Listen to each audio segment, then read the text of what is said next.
Bon, alors avant ce match entre Créteil et le SCO, je suis avec le coach du SCO, Stéphane Moulin. Bonsoir Stéphane.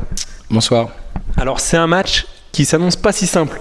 Pourquoi ? Parce que même si Créteil est un club promu, c'est un club qui est très athlétique. Ça va être assez compliqué.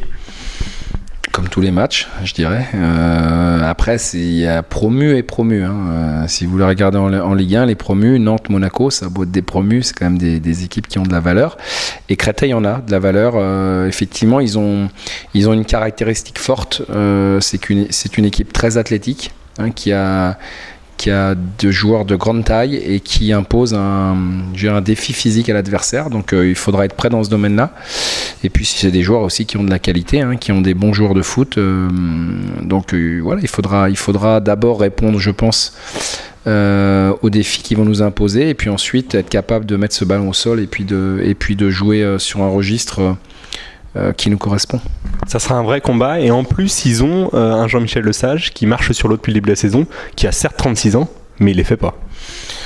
Oui, mais ça veut bien dire que c'est pas parce qu'on est âgé qu'on n'est pas performant. On a des exemples dans ce championnat, et chez nous aussi. Donc non, ils ont des joueurs capables, et les résultats le prouvent, capables de faire de belles choses. Ils sont même plutôt surprenants, effectivement, pour un promu, parce que ils ont cette capacité à gagner des matchs, ce qui est pas simple.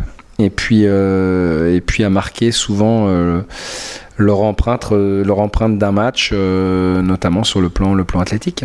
Les matchs se suivent et finalement le SCO est toujours leader. Ça doit faire plaisir. Oui, ça fait on va pas faire de la fausse modestie. On est heureux d'être à la place qu'on occupe. Maintenant, on sait très bien que voilà, le championnat, on a dépassé le quart du championnat. Bon, voilà, on a encore 29 journées à effectuer. Donc tout ça, c'est pour moi très aléatoire. Si vous regardez bien le classement, vous voyez bien que le 9e doit être à 4 points de nous. Donc ça veut dire que tout est très serré, mais ce qui est quelque part logique, il n'y a que 9 journées. Mais je préfère être aujourd'hui à la place qu'on occupe plutôt que d'avoir 8 points de retard sur le 3e. Donc aujourd'hui, on est bien placé. Je crois que notre parcours est bon. Il faut que ça dure, et ça commence samedi à Créteil. Il n'y a toujours pas de pression ? Non, la pression. Je sais pas, vous pouvez bien regarder un petit peu le comportement des joueurs, le comportement du staff. On veut toujours nous parler de cette pression, mais bon, aujourd'hui, franchement, on la ressent pas du tout. Parce que je crois qu'on est tellement fixé sur notre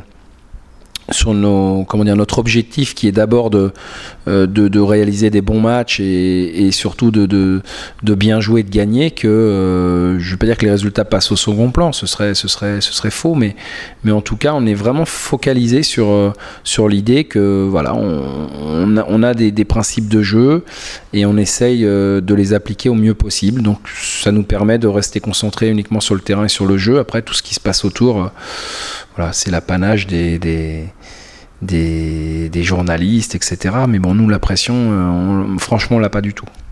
Sur le plan individuel, il y a l'Arbi Jadiaoui qui est encore blessé. C'est compliqué pour lui. C'est dommage parce qu'il a fait une super saison l'année dernière, et pour l'instant, c'est compliqué. C'est compliqué, mais quelque part, je vais vous faire une petite révélation. Je m'en doutais malheureusement, parce que quand on se prépare pas comme il faut, bien on a tout un tas de petits pépins comme il a aujourd'hui. C'est pas un hasard. Alors il est responsable de rien, évidemment, parce que cette situation il l'a pas choisie, mais ça montre effectivement que lorsqu'on n'est pas bien préparé et que physiquement on n'est pas au top, on a des déconvenus comme ça, on a des petits bobos qui arrivent à droite, à gauche, et qu'on a l'impression de pas s'en sortir. Donc bon, on va évidemment l'aider, parce que je crois qu'il a surtout besoin d'être aidé aujourd'hui, et on est là pour ça, et on va quand il va pouvoir reprendre de nouveau, essayer de le mettre physiquement au meilleur niveau, mais ça prend du temps tout ça. Donc pendant ce temps-là, les journées passent, et malheureusement, je dirais, il est pas assez souvent avec nous. L'effectif du SCO est bien fourni. Ça doit faire plaisir à vous, parce que l'année dernière, il n'y avait pas forcément trop le choix. Cette année, Stéphane Moulin, il fait ce qu'il veut. Je fais ce que je veux, oui.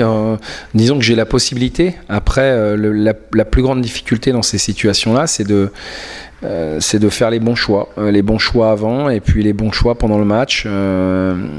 Parce qu'il faut être capable d'anticiper les fatigues, d'anticiper les méformes, et ça c'est pas simple parce que évidemment que le joueur que tout le monde a vu qui est fatigué, je l'ai vu aussi.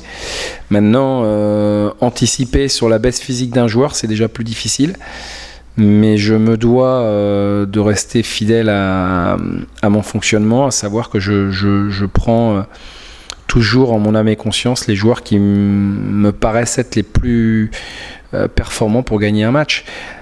Après, encore une fois, j'ai un groupe qui travaille bien, tous. Hein, vraiment, je n'ai qu'à les féliciter sur l'état d'esprit du travail et la qualité du travail.